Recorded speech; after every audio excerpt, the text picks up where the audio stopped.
LA is an imperfect paradise. We have highs that seem higher than anywhere else in the world, but we know there's some people that are left behind. Yes. These issues exist right in front of us. They live on the fringes or end up in jail or end up on the streets. They're not waking up to fail. How do you create a community that believes that everybody belongs and is willing to infuse hope for whom hope is foreign? It's got to go so deep to where a pizza shop has to pull these kids out. Here's a business, here's a purpose. That's important. I wish that we can expose kids to cooking. Cooking can save so many people's lives. We live in a society where it's like, if you're not successful, there's something that's wrong with you. When maybe the model's broken. You have to go to the margins. You have to care and invest with those that no one else wants to work with. We all got to chip in somehow, somewhere. I'm a street cook. Even before I was a street cook, I was a street person. I'm out there doing things whether it's approved or not. My whole existence in this world is to nourish and feed people. I want this show to be about the power of us as humans to come together again. Let's not make assumptions. Let's not make stereotypes. And from there, we can start to talk about these things and maybe understand each other. Whether your beliefs differ from mine, we're breaking bread.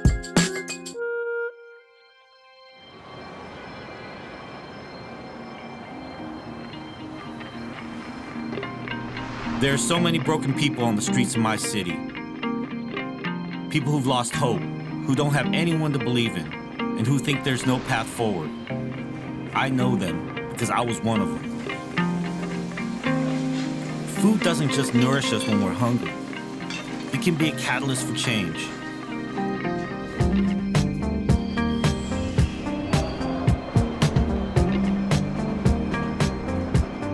There's some amazing people out there that see the power of food in the same way I do. At the edge of downtown LA, there's a bakery called Homeboy. It goes against pretty much any business plan someone would write. Take formerly incarcerated men and women from rival gangs and give them jobs in an industry where they have no training or skill. But year after year, Homeboy continues to grow. And after 3 decades, it keeps getting stronger. All right. Good morning, everybody. Good morning. There you are. Miss Lizette, can you give us our mission statement? Por favor. Where you at? Bam. Mission statement. Homeboy Industries provides hope, training, and support to formerly gang-involved and previously incarcerated men and women, allowing them to redirect their lives and become contributing members of our community. Bam. Thank you very much. What Homeboy is all about is really it's about love. We specifically look to help gang members coming out of the gang life, coming out of prison, really just stop the generations of gangs in their families and move on to careers and have a great life. Do we have any announcements from the floor? Shoot it. There are only 2 days in the year that nothing can be done. One is called yesterday, the other is called tomorrow. So today is the right day to love, do, believe, and mostly live. So let's do that today. All right.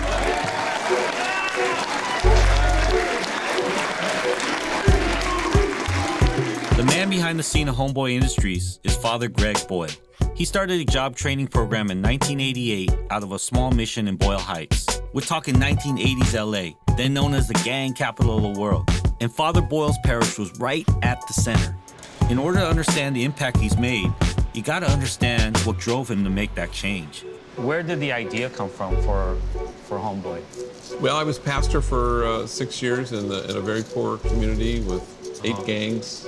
Yeah. Highest concentration of gang activity in the world was my parish in those years. I started burying kids in 1988. I've buried 222 since then. Did you see the architecture of the program? No, nobody ever sees any of this because all these things evolve, and you back your way into things. So we invented these crews, maintenance crew, landscaping crew to build our child care center.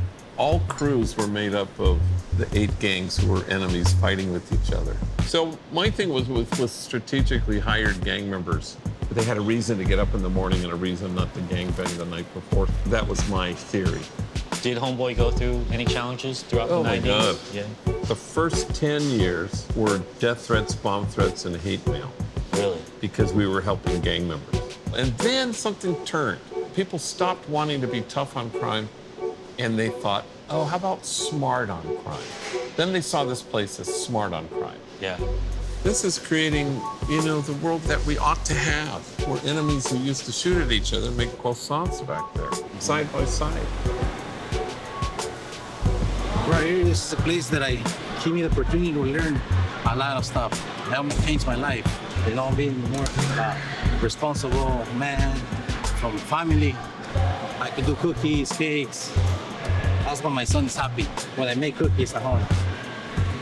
I've been here going on 3 weeks now. This place keeps me busy than the streets, you know?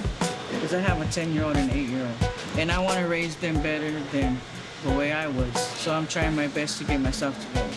I'll get there. This program taught me how to be responsible, to be punctual. Everyone's a big family right here. I want to go back to school. I want to study fire tech. I want to be a firefighter. This place is about inclusion. You know, inclusion, nonviolence, unconditional loving kindness, and compassionate acceptance. If you were to say, so what's the dominant political stance at the moment? Well, it's the opposite of that. It's exclusion, violence, conditions on our love, and wholesale rejection of people. Yes. Homegirl Cafe is one of Homeboy Industries' 6 enterprises. Its goal is to create a safe space for women, both in front and behind the counter. One side salad, 1 potato. You could just send that out. Thank you.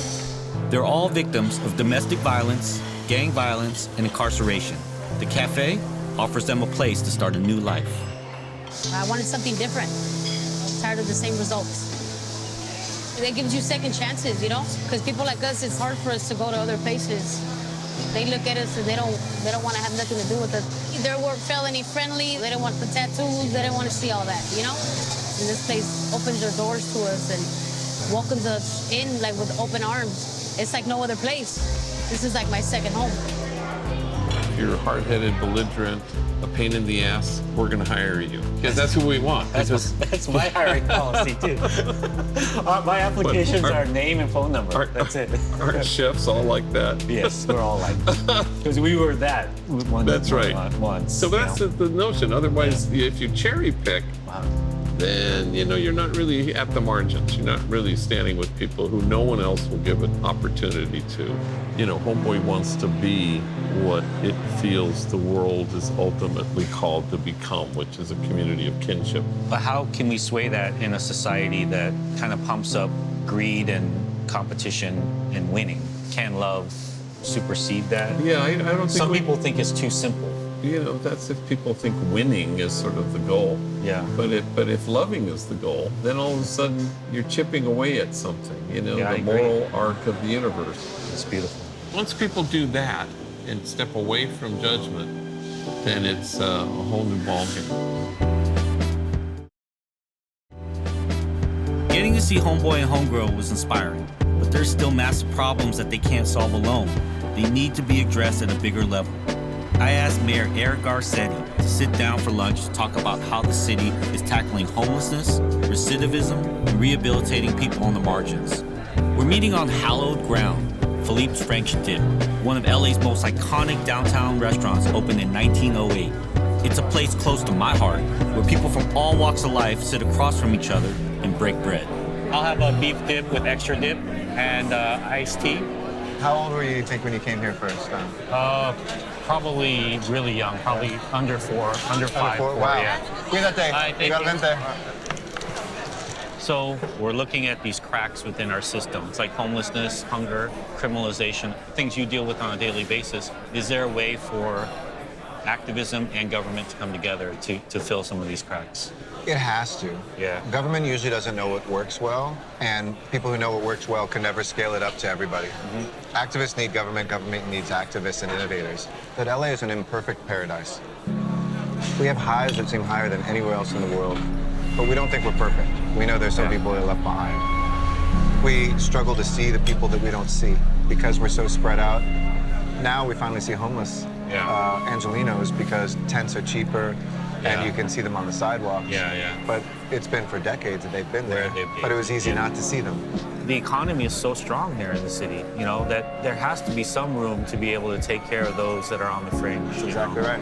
It's not that they want to be on the streets or that they aren't capable of re-entering, but because they've been on the fringe, you don't know where to jump on that car running by, you know, how to get back in. And then so it's easier to just kind of stay out. All this money we're wasting, you know, warehousing people in prison could go towards helping them turn their lives around. They probably come from traumatized backgrounds. They come from environments where somebody said this is the way, and their personal decisions. And so the saddest thing for me, and why I think a lot of tents are up and people are still addicted to different drugs or alcohol, is the day or two that they come out, there's really nobody there to greet them. We don't run the jails, it's the county, but as often as we can, we'll try to catch people. You know, Caltrans, you always see guys cleaning up the freeway, and they're usually on parole, probation, whatever. We said, why not make those permanent jobs? With benefits, with healthcare. And we hired 500 people that came out of prison and jail who now have full-time jobs, a line on their resume. And in California, you have a 65% chance of going back to prison if you've been in prison. And with this program, only 7 people, so 1.3% recidivism rate in a state that it's 2/3 chance you're going back. So we know it works. I'm wondering if a city like ours, LA, where those of us that do have a little bit or have a job, where we could be a model where there is a civic kind of unity, where we pay it forward a little bit, kind of like put our hands in the middle of the pile and say, you know, I'll take on a little responsibility. Or It's like affordable housing. We build affordable housing, and it's lower rents because we put a subsidy up front. We want to do that with certain businesses so that we can maintain in certain neighborhoods, or certain nonprofits are able to train people who come out of prison and can get a job. This city doesn't care where you've been, it just kind of cares where you want to go. I know this has been important in your life. It's a city of second chances. And sometimes third and fourth and fifth. I'm on my third. Maybe fourth. Father Boyle and Homeboy Industries changed the game for how we think about the formerly incarcerated. But there's a real gap when it comes to supporting youth at risk before they get caught up in the prison industrial complex. And there's a pizza shop in the valley that's trying to fill that gap. Mar Diego isn't just serving lunch. With a restaurant dough girl, Mar's on a mission to give young people the chance they never had.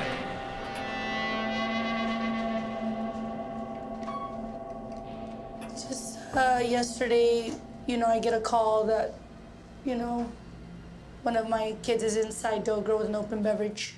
He kind of had like a breakdown. I think he got something that slit his wrist. I'm not sure, but we're gonna check. Maybe like right here, yeah.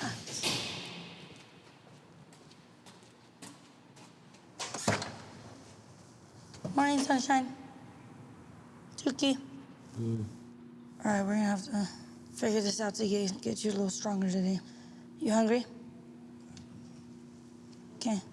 We gotta get dough girl open, but I wanna make sure that you are good. You wanna lay back down and I'll bring you some water? And I love you, Duke. I'll be right back. He doesn't look healthy, that's for sure.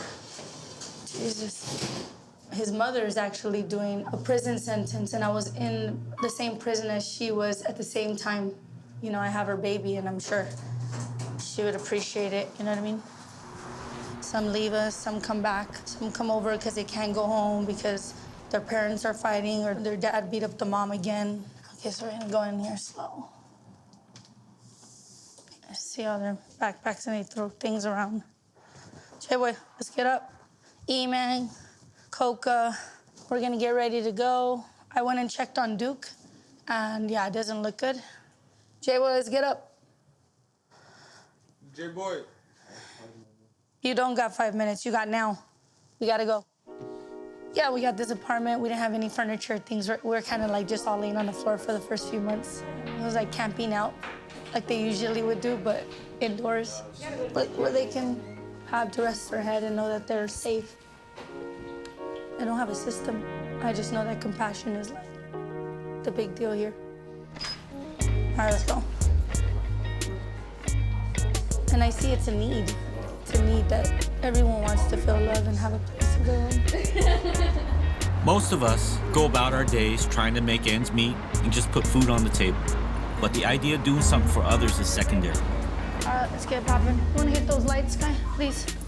Mar's own story is so raw, and yet she's making a big difference in the lives of others. It's inspiring to imagine what the world would be like if everyone took a page out of her book. We'll see you soon. Okay. Welcome. Bonjour. How you doing? Welcome. Hi, I'm Roy. Welcome to the... What's up, what's up? Mark. Hey, I'm Roy. Pleasure. We got a lot to talk about, Roy. We can go on for days. So where'd the idea of Dough Girl come from? My story is that I'm just a kid that grew up in Pacoima Projects, right here in San Fernando Valley. Yeah. So instead of college, I learned how to sell drugs. Then I took that, ran with it. Nice. 22, Nice. running LA. That was a different type of Dough Girl. That was a different type of dough girl. That's why it comes together. I go from all of that to catching a case. So then I'm incarcerated. I'm in a state penitentiary for some time. In prison, they put me in the kitchen to feed 40,000 women. Like, that was off the bat my job. I never did a kitchen, never cut nothing. That was just like, you're going there. And I'm just cutting and starting to feel like the butterflies, like something opened up. That was like my food moment, right? Got out of prison with nothing. Boom, I get culinary school. First few weeks, I stage at Wolfgang Puck Catering. You're starting to become a real cook. Right. And then how did this happen? Every time I came back, it sounded bad, like I'm the drug dealer here in the Valley. So I was like, what can I do to create, to give back? The biggest thing was the youth was eating food that was processed. So we're gonna go in and open a restaurant that has great food. That's how it started, and then it evolved with having the kids here from the high school that's getting into trouble, from drug addiction to living on the streets, not being able to be who you are gender-wise, to having challenges mentally. It's a place where we give people the opportunity to be who they are. That's important. And not give them 1 or 2 chances. We'll give them multiple till it works. You know, what people don't understand is that one moment where someone reaches their hand out, especially in kitchens, say, I don't care what you've been through, you just come in. Right. Your whole life can change. If you just approach them and say, hey, I need something, I need work, I'm hungry, every chef is gonna be like, get in, you know? Every chef. I want to teach them that they're hustlers and they can earn it. Yeah. You know? Hi, welcome to Dough Girl. Hey, welcome. I'm already working here. Already we're here.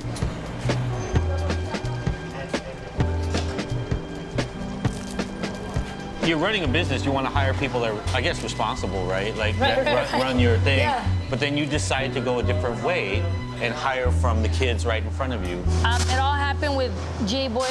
He's living on the street. He has an addiction. I was everywhere. Currently, at the time, in like an apartment building stairwell.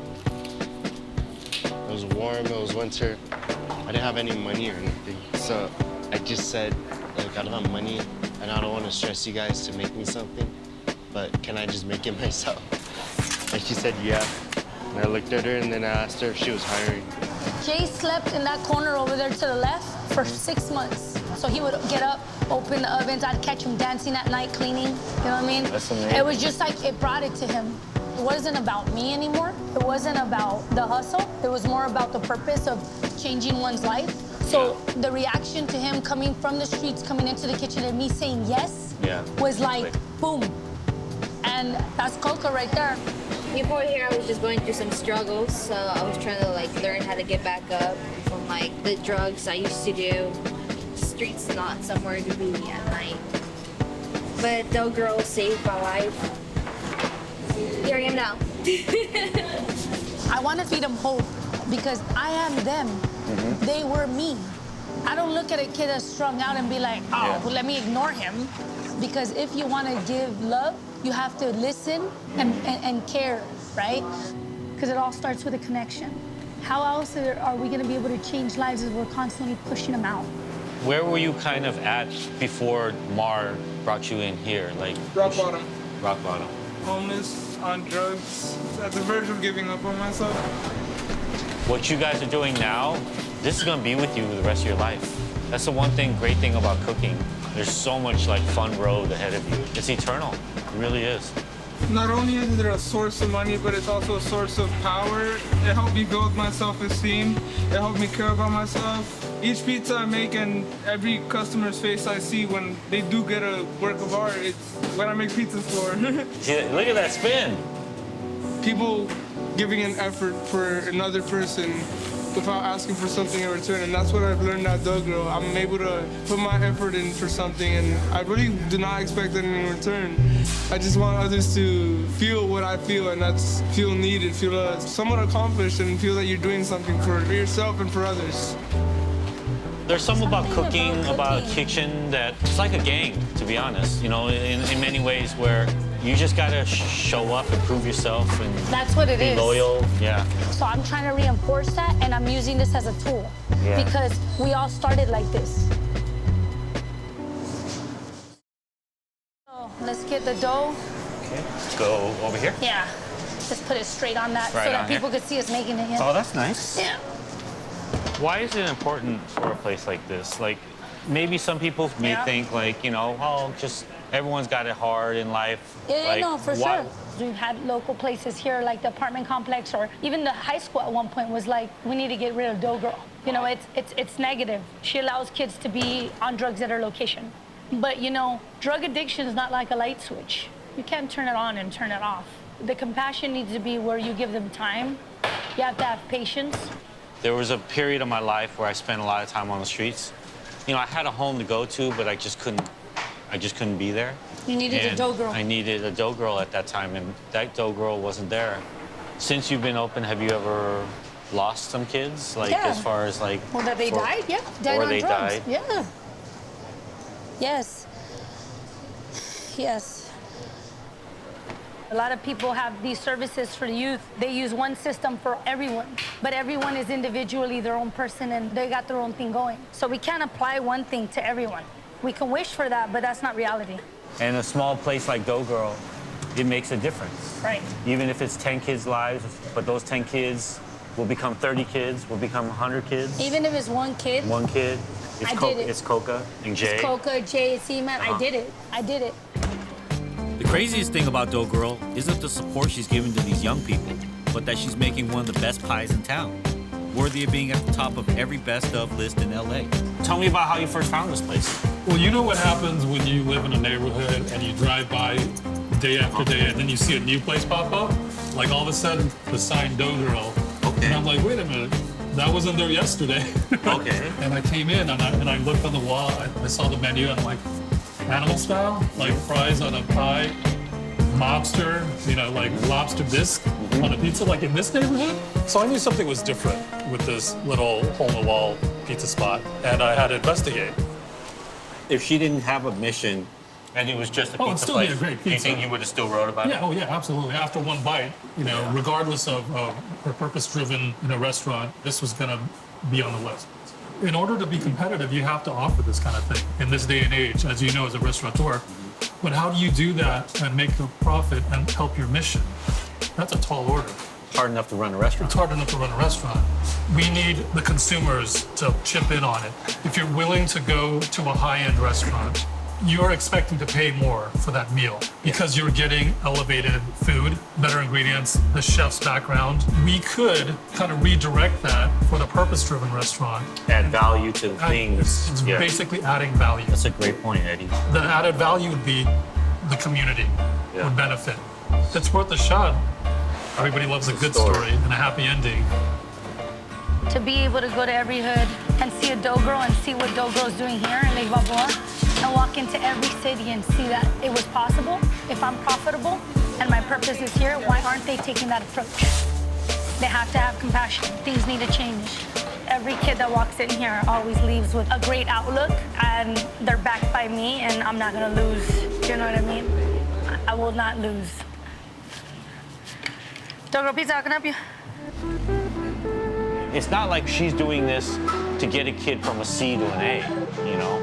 Like she's having to dig all the way deep and literally get them from not killing themselves. Now, when I say it like that, doesn't that put things in context? Like we have a problem?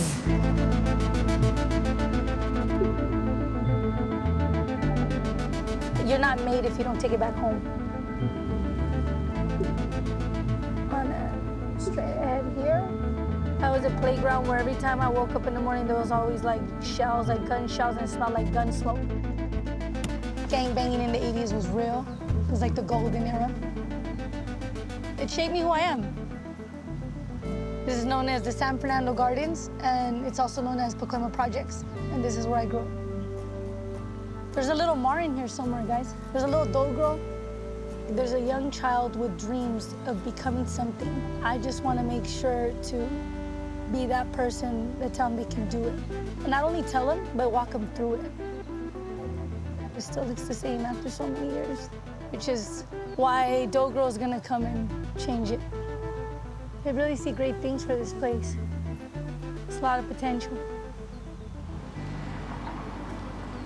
I was looking in here to Dough Girl number 2. I would see like this spot here. The vision is to have it as closest to the projects as possible so that I can deliver pizza to their door. Basically channel the youth and the problems they are having through food, through good quality food. It's gonna happen.